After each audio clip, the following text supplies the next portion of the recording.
give some examples from the places that are a little harder from the center, nevertheless they are part of the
Hey, Yael. Hi. Everything is fine? You hear me? Dobra. You don't hear Hey, me? Yael. Hi. You hear us? Yes. You don't hear me? Yes. Yes. We need like 1 more minute so the people will come back from break. Okay, just tell me when, until when do we have? I don't see.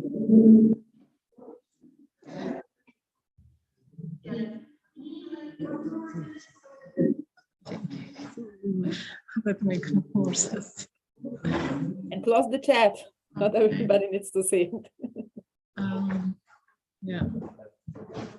Okay, we're good. We just need 1 more minute so that people will come back from the break. Okay, and still close the chat because it's just our. Wszędzie jestem. Czekajcie, może tak się cofnę. You know how to close it? The chat, because they see our discussion.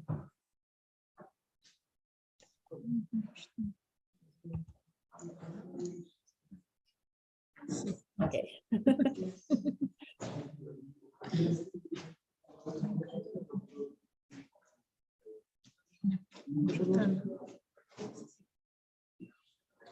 Wiesz co, a może to wyłączę, a ona będzie mi widziała to, nie? Czy nie będzie mi widziała?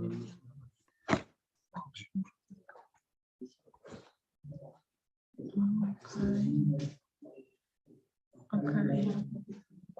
Dobra, no to co, tu zaczynam, nie? Zaczynam. Okej, Adam jest? Adam jest. Dobra, tak? Już? No, tak? Czy jeszcze nie? Ona może mieć, ale powiedziała mi, że może.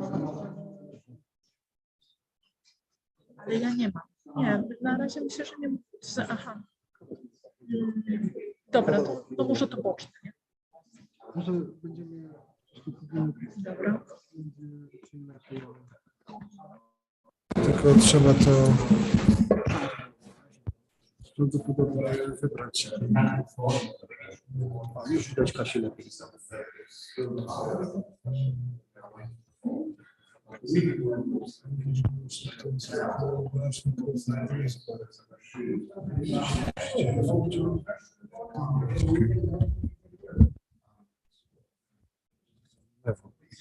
Nie, to jest mikrofon do podpinania, ale myśmy go podpięli. Dobra, czyli mówię sobie do tego. Tak, tak. Że no nie będzie specjalna. Nie się słyszy. Aha. No weź.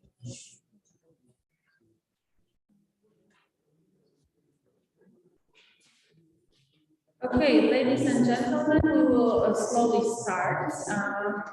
I have a pleasure to lead the educational panel together with my friend, Dr. Yael Rickler-Friedman. Just to give you a short introduction of Dr. Yael, she's a pedagogical director of the School for Holocaust Education in Yad Vashem. She holds her PhD in education from Bar-Ilan University and in Jewish history from the Hebrew University of Jerusalem. And she has extremely rich experience in curriculum development and teacher trainings. In the beginning, I would like to thank for a great present Yael has sent me, the newest publication from Yad Vashem by Hafi Dreyfus Ben Sasson, Relation Between Jews and Poles During the Holocaust. So very relevant to our discussion today as well. Welcome, Yael, and thank you for being with us. Thank you. Shalom. We don't hear you well. You don't hear me? Nie słyszymy. Nie słyszymy. A może coś powie, niech. Can you say something so? Yes, shalom. To hear you. Shalom, yes, I'm speaking. No? You heard me a moment ago, no?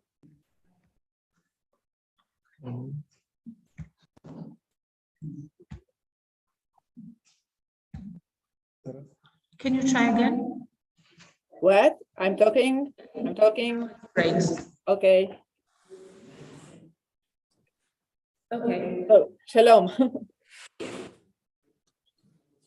When we were discussing how to lead this panel, because to talk about the challenges in Holocaust education in 1 hour is really challenging, we thought that maybe we can start from just giving very, very short framework because Holocaust education didn't really start right after the Holocaust. Obviously. So we thought just to give you an overview in how it looked like in Poland and in Israel. Yael, would you like to start or should I? I think you should. Okay, so as we all know, after the Holocaust, we had the communist time in Poland, and it was a time of big silence. Due to many factors, and also it was convenient for the for the government. It was also convenient for many people, for the communities, for the families not to remember. There was simply no space for coming to terms with the Holocaust, and in fact we lost a lot of years to do that. However, in 1978, the Błoński article was published, and we started, the silence was broken, and we started to deal with those subjects. It was much more possible after the fall of the communism, after we got our freedom of speech. And also the huge debates with Jan Tomasz Gross in 2000, which actually brought many difficult and painful questions, but also brought up again the topic to the surface and allow for many changes to happen, for many scholars to start to publish the researches. Especially, I think the huge tribute should be given to the center in Warsaw, to Professor Engel Kimboni, Professor Jan Grabowski, who were not afraid to ask difficult questions and to try to answer those questions. So the situation has changed, and it also has changed in schools, in educational curricula. The Holocaust right now is mandatory since 1998. And we're also under the international obligations and agreements to teach about the Holocaust. Just to mention the Stockholm Declaration in 2000, which was renewed. And it was issued by 45 members of the Holocaust Remembers Alliance. So it was I would say a bumpy road to get to the point where Holocaust teaching on Holocaust is mandatory. Of course, there is also question about the quality of this teaching, which is very differs from school to school, from teacher to teacher. But fortunately, I'm optimist. I work in education, so I have to be optimist. And hopefully, we can notice many initiatives on formal level, but also on informal level, and we will speak more on that later on. This education is the initiatives. There are many growing initiatives on that issue. So this is very promising, and this is very this is just right. Can you, Yael, tell us a little bit more about the Israeli side? How was it in your country? Thank you. So I think that surprisingly, formal Holocaust education was declared only in the early 80s. Actually, in 79, the Ministry of Education have decided that there will be a mandatory curriculum.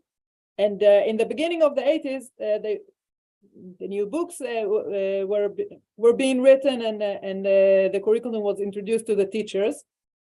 And we need to understand that it comes from the major question of when did this became history and not personal stories, because yes, we need to consider that after the Holocaust, most of the population in Israel were either Holocaust survivors or people who lost their families in the Holocaust, and for many years they didn't even know what had happened to them.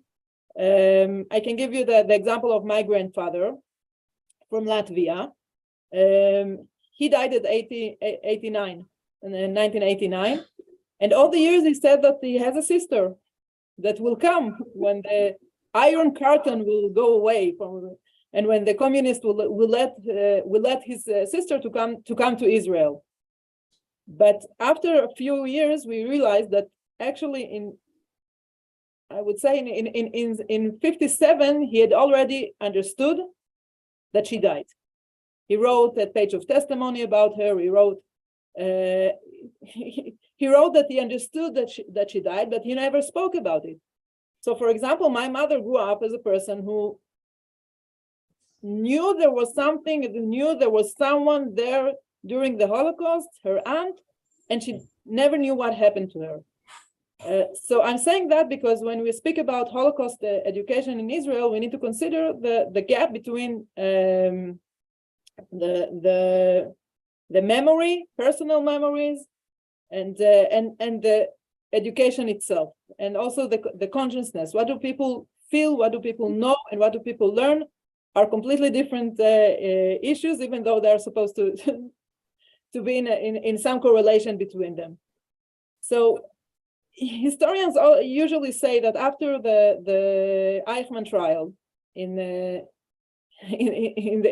beginning of the 60s, the story of the Holocaust became a story to be told in public also.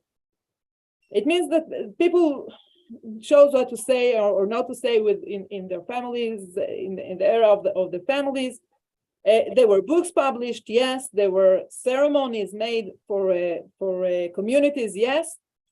But there was always a question of how do we speak about it. Still, we have to remember that in the 50s, there are few laws being issued for Holocaust memorial.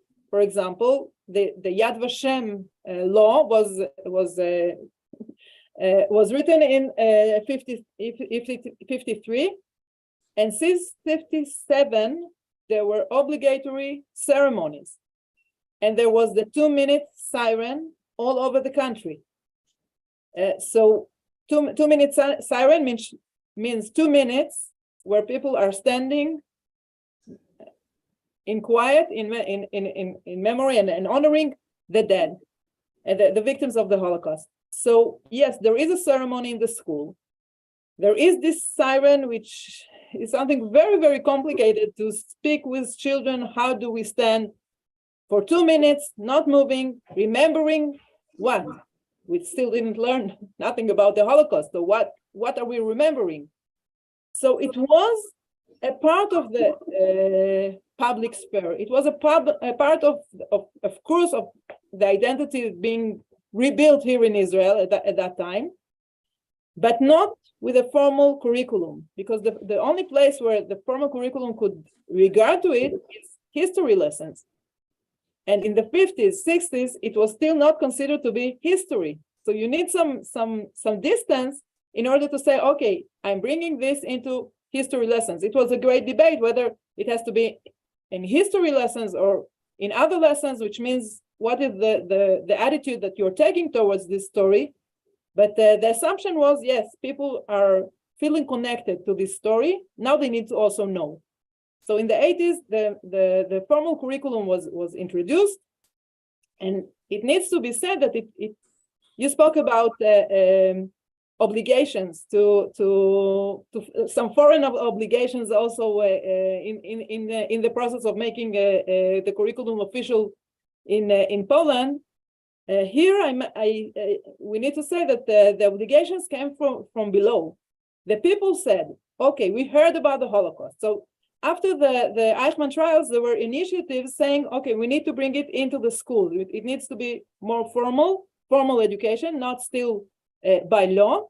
Only in the 80s, it became by law, you need to teach, and it actually became a part of the law of education. What are the aims of education in Israel? One of the aims that was inserted in the 80s is remembering and learning about the Holocaust and honoring the memory of its victims. So yes, this is more or less the opposite process, I would say, from what happened in Poland, and still the results are very similar in considering if you spoke about the question of, okay, now it's formal, and now we have to think and we have to speak about its quality and what is actually being done in the classes. And I will also refer to this question also when we'll get to the question of the formal and the informal in education. Thank you so much. We were thinking, about the challenges. This is the topic of our panel. What are the challenges? And obviously there are many of them, but we have decided to just focus on one. But before I will mention it, when I was preparing for this, for this presentation, I went through the article in which Robert Schuchta, who is actually one of the co-author of the first book as a supporting textbook for teachers from 2003. Understand the Holocaust. This is actually second edition, and he stated four obstacles or four difficulties in teaching about the Holocaust in Poland, especially. And he mentioned anti-Semitism, sometimes very much hidden, sometimes not so obvious. He mentioned the bad preparation of the teachers in terms of can teachers show their emotions when they teach about the Holocaust? Can they cry in front of the students? How they should cope with this whole psychological aspect.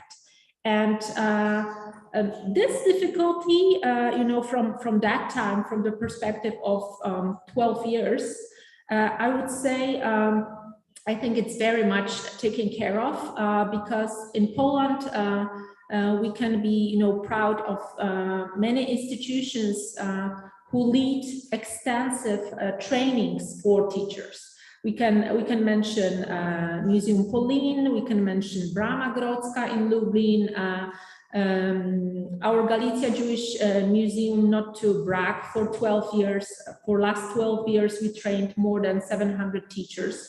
So we provide the support in this regard.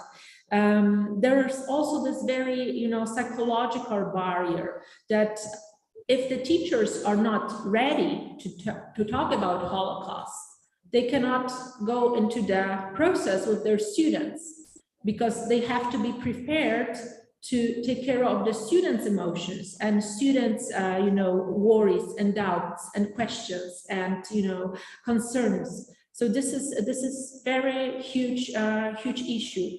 And also something which can be difficult in Polish school is tying very strongly Holocaust with Israeli-Palestinian conflict. And very often teachers are not ready to talk about this in a proper way. So those were difficulties mentioned by Robert Schuchta. But today we want to drop also something else.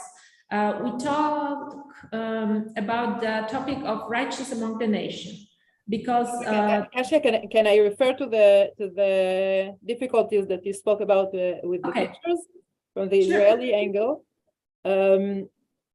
Because here the problem is of course, I would say tripled, because people are disturbed by, and teachers, you spoke about the emotional disturbedness.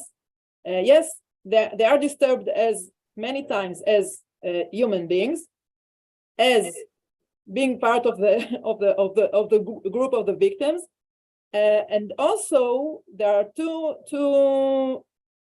two additional notions. One is many people say that they remember the first time they spoke about the Holocaust. Sometimes it's before there was a curriculum, and sometimes after that.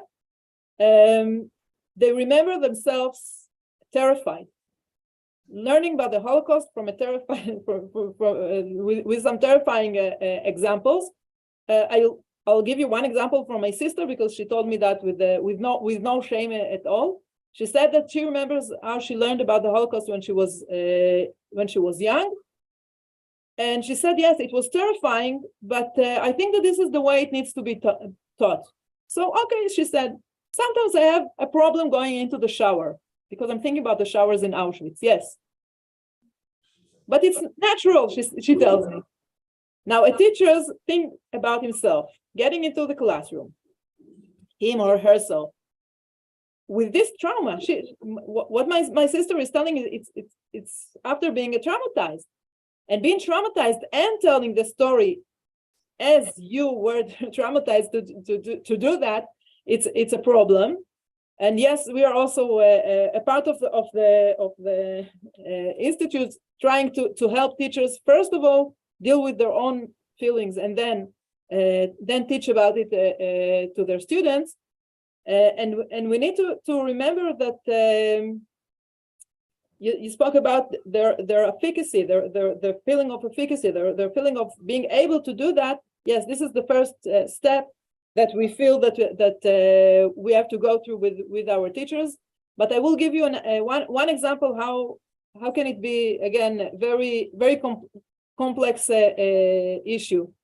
When I wrote the PhD, I interviewed a few teachers, and one of them told me that she remembers when she was young, she learned about the Holocaust. She was in a religious school, and still a survivor who told her the story was a survivor that was not religious.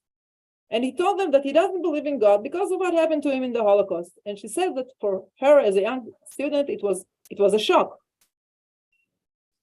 And then, okay, we spoke about it. She said it broke my heart to hear him, etc., etc.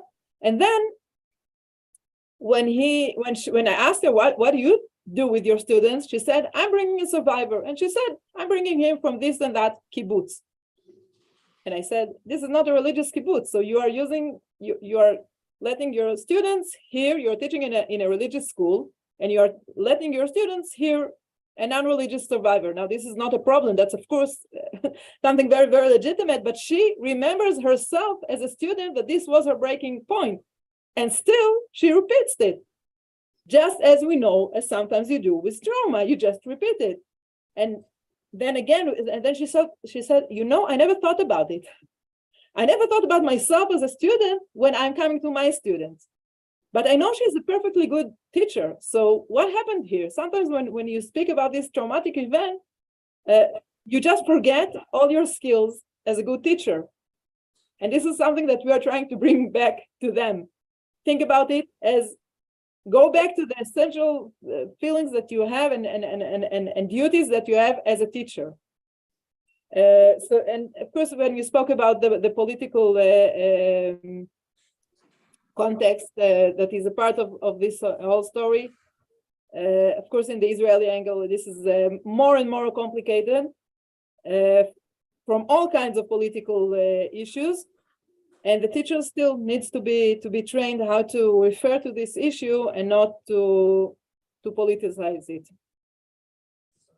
Yeah, definitely. And this what you talk about, the skills, so-called soft skills, are super important. And as I'm thinking right now, many trainings provide us with knowledge, with facts, with materials, with photographs, with videos.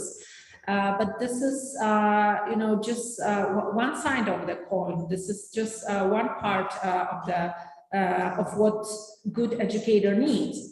Because the second part is like, how to use it in practice, how to use it in classroom, how to use it when you hear, anti-Semitic comment or, something similar, how you're supposed to react. And I think that in Poland it's changing, but like in previous years, I had this notion that we focus very, very much on knowledge only.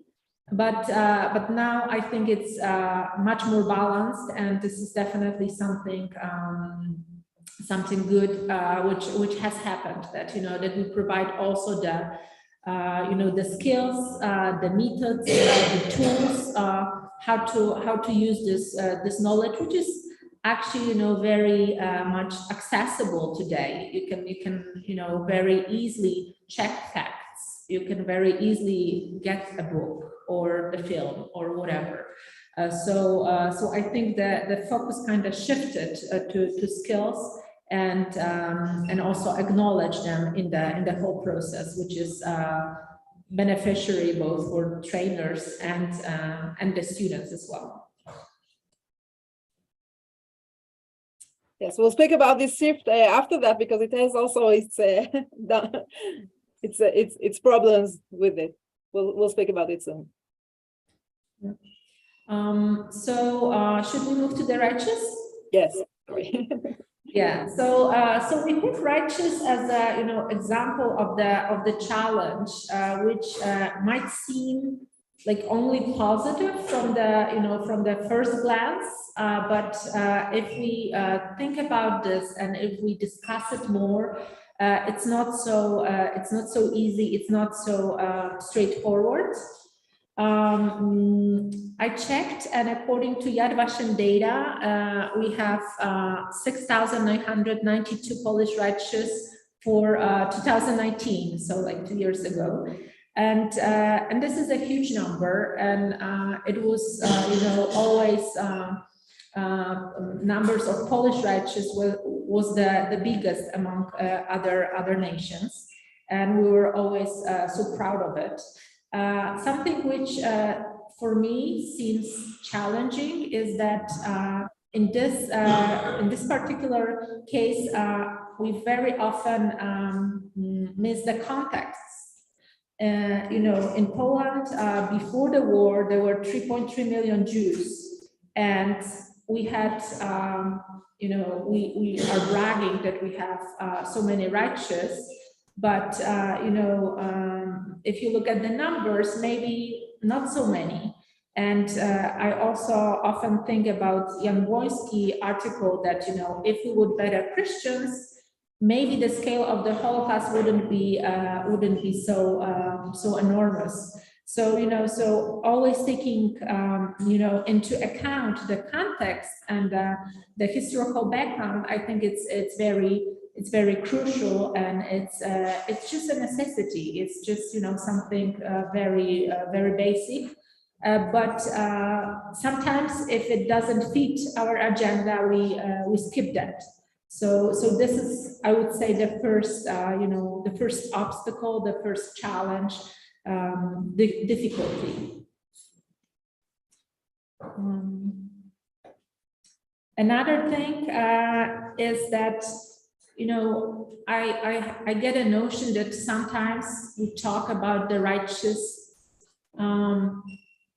as an excuse to not talk about something else, and usually not talk about the dark sides of our history. If we go into this direction of difficult discussion about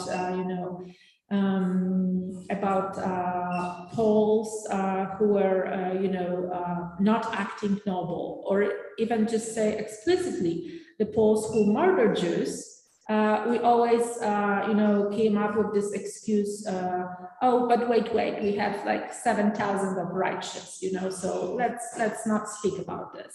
And it's not always, not in every case, but there were some situations in which the righteous are kind of our shield if we don't want to touch the difficult subjects. And as educators, people who work in the institutions, which is supposed to bring the knowledge, which is supposed to bring the truth, which is supposed to dig up, and research and check facts and bring it to the society. We cannot really do that, and this is something we definitely we should be aware of and omit that. And another thing is that in Poland, I think that we have those almost 7,000 righteous, but we focus only on couple names. Of course, there is Irena Sendler, there is Jan Karski, there is Żegota, the Board of Council for Helping Jews. But I'm not really sure if we know the righteous, like in very deep meaning. And maybe this is also the opportunity, especially for schools which are in the places where righteous, where. So like site specific or connected with the, location to just to take care of this story, to bring it to the light, to just devote some time to work on it a little bit. Because everything which is local, everything which is site specific, it's closer to students, and it's based on their research. It's also very obvious truth that it's just closer. So maybe instead of talking in general and in using huge names and huge numbers, maybe we could search for more local stories and more local examples, so they will become more real to us, and also will change the space in which we function. Yeah, maybe I can stop here, and you can relate to that. Thank you. Yes, it's. I think that you put your finger on one of the crucial problems in education and in Holocaust education in general, because education needs to be about hope, about believing in human beings, about the goodness of people. And most of the story of the Holocaust, or even I would say the essence of the story of the Holocaust, is not that.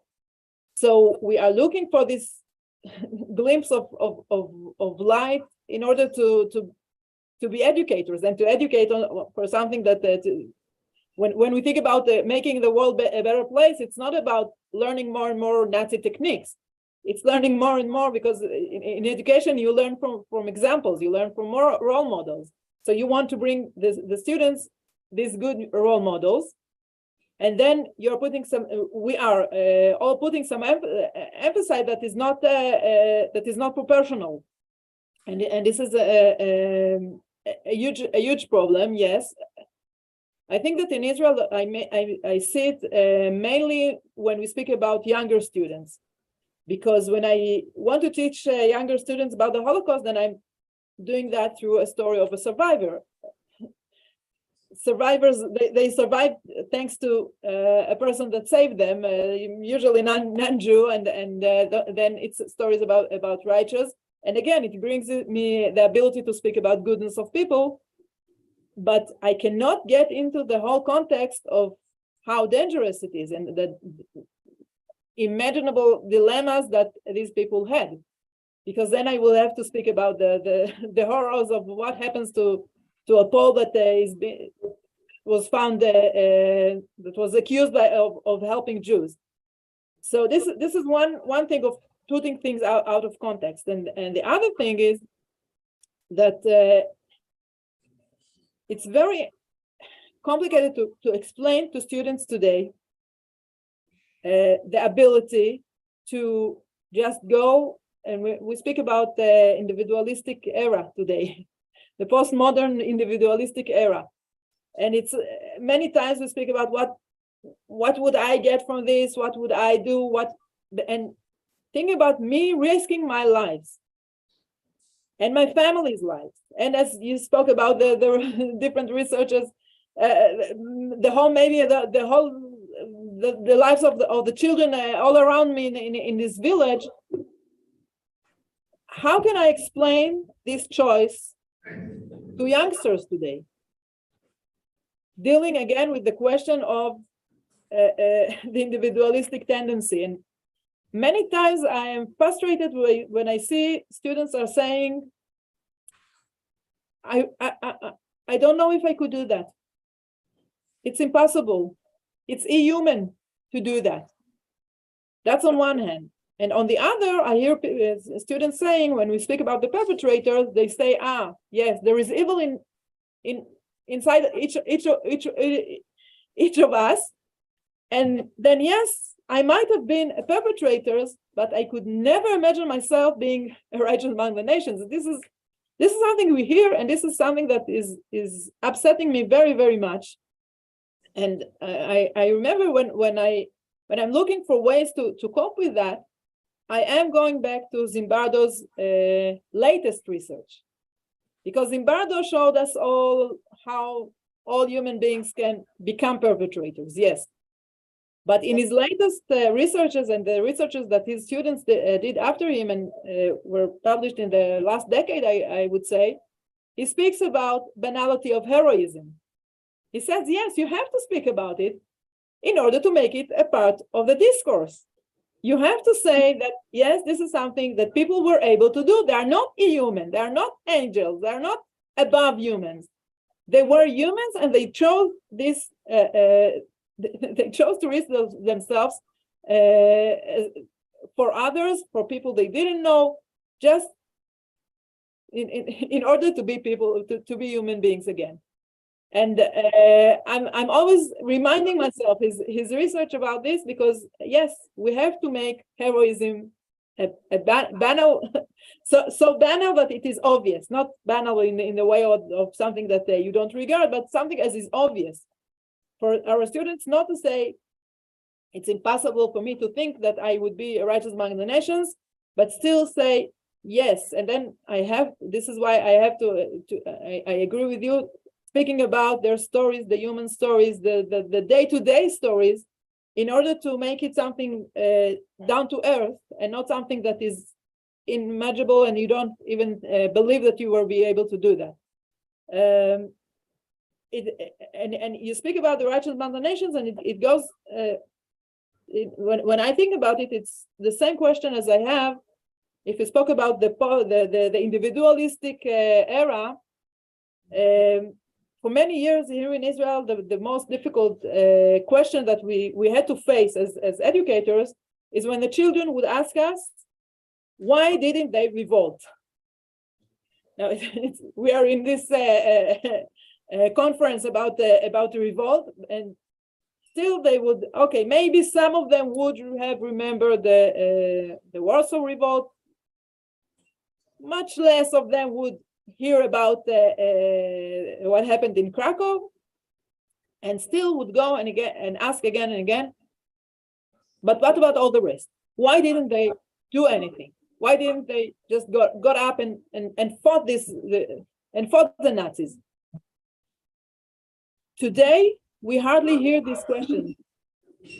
Because today, when we say, you have to understand, if you are joining the underground, it means that you pay huge price, and you are paying with your lives for the idea, for a bigger idea than yourself, for the community, for the thought, for the people, not for yourself. And again, this is a notion that is very hard for students today to understand. We always think about, okay, what good would become for me? How would I escape? I remember I told my child, she's 12 years old, and she asked me something about Warsaw, and she saw something about the Warsaw Revolt, and I told her the story, and she said, "Oh, so did they win?" I said, it's pretty hard to win the Nazi or the German army at that time. Not to mention that the Red Army is not being able to win. So these young people in the Warsaw Ghetto, it's impossible for them. This is a very simple way to explain that for my young child. And she said, so they didn't have to revolt. They had to run away. They had to keep their lives. This is the most important thing. And I asked her, aren't there any things that are more important than life? No. Now you have to understand that this is a kid that is growing up in a religious family, religious school. The notion that there is something bigger than you and there are the ideas that are worth being devoted to more than what you get from it is something that needs to be a part of her life. And still her basic instinct is no, I wouldn't be able to do that. So in a way, this sentence of I wouldn't be able to do that, I would only do something to save myself. Now, don't worry, they're very, very upset that there were no more righteous among the nations. More people had to do that. This is, of course, this is about the others. But about myself, this is a very difficult and very painful point in my opinion, because yes, they need to know to speak about humanity, and even when it has its very, very heavy prices. I think you mentioned two very important factors. This this individual aspect, and also the focusing on positive role model. That the vector of the force should be directed at the positive. What we can do in a positive way. What we can do to be heroes, to be righteous. It's nobody asks us to be heroic, but also it's important that in life you will excellence and you will try to do everything to be the better version of yourself, as some very popular statements and trainers say even, but in fact this is all about that you will leave the world just a little bit better than you found it. And I think those two factors are leading us very nicely to the third part, which we prepared, because formal education is not everything. And in the last years, we see growing initiatives of NGOs, of different foundations, associations, who actually are thinking, and their mission is to make world a better place. Also in terms of this Polish-Jewish relations, also regarding the teaching about the Holocaust, and in elaborating or researching your own history or history of your own nation. So we thought that it would be good to mention some of those initiatives. In Poland, definitely some of such places are, for example, Auschwitz Jewish Center, which is training educators and teachers and policemen and multipliers. And they have very rich activities. We have Brama Grodzka in Lublin, doing similar things, and we have many local leaders, local educators, sometimes very much alone in the places where they work, because they're coming from from many towns and villages which are not a huge metropolis, but they think that it's important to regain this memory of Polish-Jewish relations, of Jews in this particular town. And I just wanted to mention something which is close to my heart, because I also took part in this with a couple of friends. We have foundation which devotes time to clean the Jewish cemeteries and indexing the gravestones, to read the gravestones and to make the catalogs for researchers, but also for the descendants. And I think this is, this is something which we're very proud of. When we started this project, I was very skeptical because I said, like, okay, who will use our work? And but in fact, we found some descendants who did, and that was very precious. Yael, can you tell us a little bit about initiatives of NGOs and other teachers in Israel? Yes, I think first you're right. When a person of the family finds out some data or knows where his beloved ones or his family is buried, this is something that is behind a grace for these people. We call it in Hebrew Chesed Acharon, the last grace, finding graves and being able to honor the places where people were buried, because it's the last one, and it's the definite one, because it's just you cannot the person who had already died cannot give you anything more, and still you are doing that, and this is one of the highest moral in the highest moral values in Judaism. That's one thing. It is called Chesed Shel Emet, the true grace. Because it's true, it's not something, you're not doing it in order to get something, it's true. I think that in Israel we are in a very, very different place because we are in a different place, because we don't have the authentic sites as you have. And the question of, I feel that when you're going to authentic places and authentic, where in your community you find the place that is relevant to the story, then you're making it relevant to yourself. Here in Israel, and through the authentic, you're making it relevant. And in Israel, we are trying so many ways to make these stories relevant to the students today, and not to abandon the authenticity, because relevancy is many times students speak about themselves and their feelings and what do I think about it, etc., etc., and we're missing the story itself. We are missing the authenticity of the history itself. So we are trying to find some projects that will combine these two, the abilities and the tendencies of the student himself, together with with authentic materials. I will give you, I will share with you one example, which is classic for this, I would say, dilemma, or even a project that I think that is very meaningful in that sense.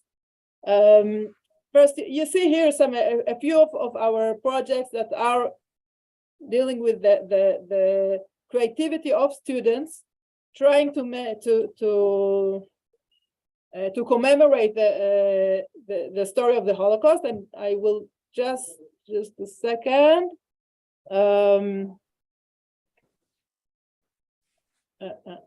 This one, yes.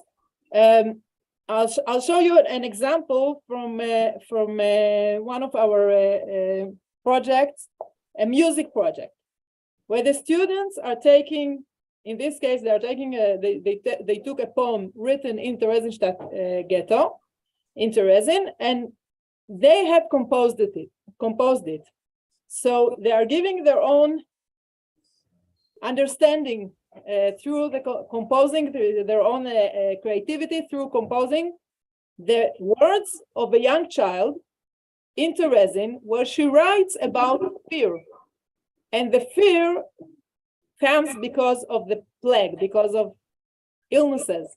And just think about it, that it was done in 2021, means in the midst of the corona, they wrote and they composed, they wrote music and they composed music through a poem of a child in Terezin being afraid of the disease, of the plague. So since music is still international, we'll just hear a few tones.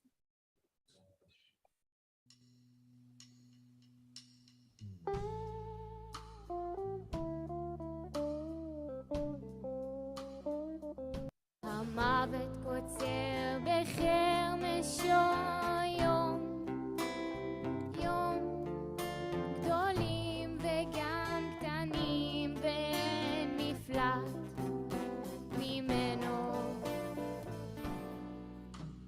לב האבות הולם בחרדה, האם כבשה פניה. If we saw this example, in a way, I think it's a very classic Holocaust tune. Very sad, very okay, very sad, quiet one. But another example that I want to show you is, sorry.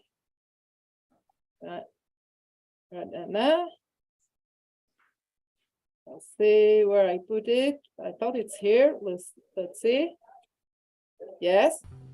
This students had composed the poem from Vladislav Schlangl.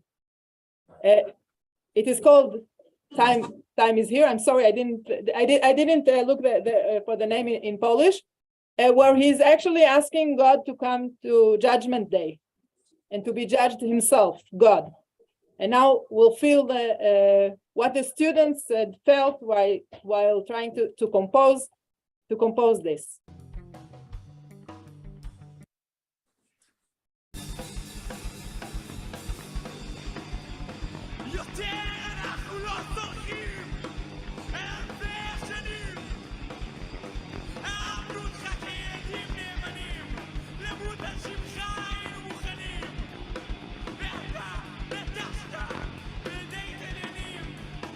The words are, "We are not forgiving you. You abandoned us by the hands of the perpetrators, and that's why we will never forgive you."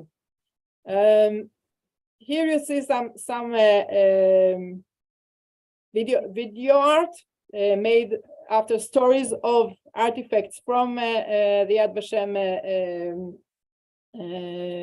Vashem archives. And here is a project of photography and Holocaust, and what do you convey by photography when you want to tell the meanings that you have to these horrible stories that you hear. This is the one that I love the most. The family, the large family, her being here alone, and the grandchildren together with her, even though the largest family is not already there. So these are the ways where we are trying.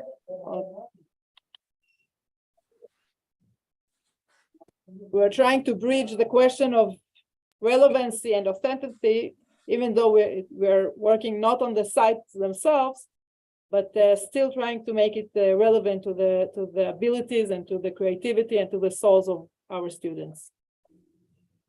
Thank you so much, Yael. It was a pleasure to talk with you. I would do this for hours, and I hope it's just the beginning of our cooperation. I just want to give a chance to our audience for the questions, if there are any, but I don't see them. So just thank you again, and hope to see you soon in Krakow or Jerusalem. We will see. Thank you. Goodbye. We say next year in Jerusalem. This is exactly next year in Jerusalem for everyone there, which I didn't saw, but. Thank you so much for your presence and input. Bye bye. Thank you.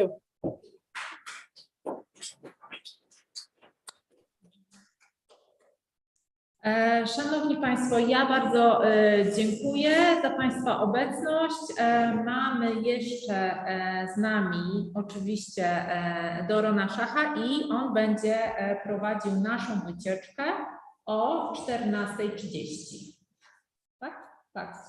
14:30. Początek jest tutaj w muzeum na froncie wystawy. So we invite you very, very warmly and see you. Yes. And see you in some time. Thank you very much.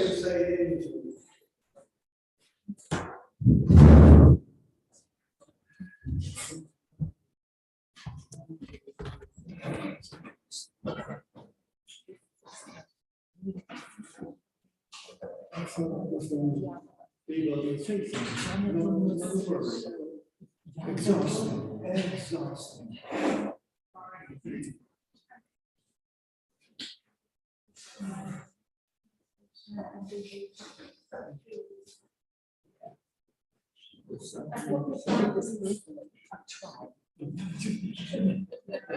So I'm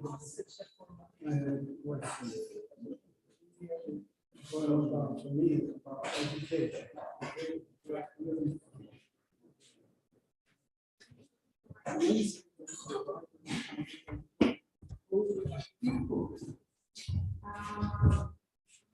Zero.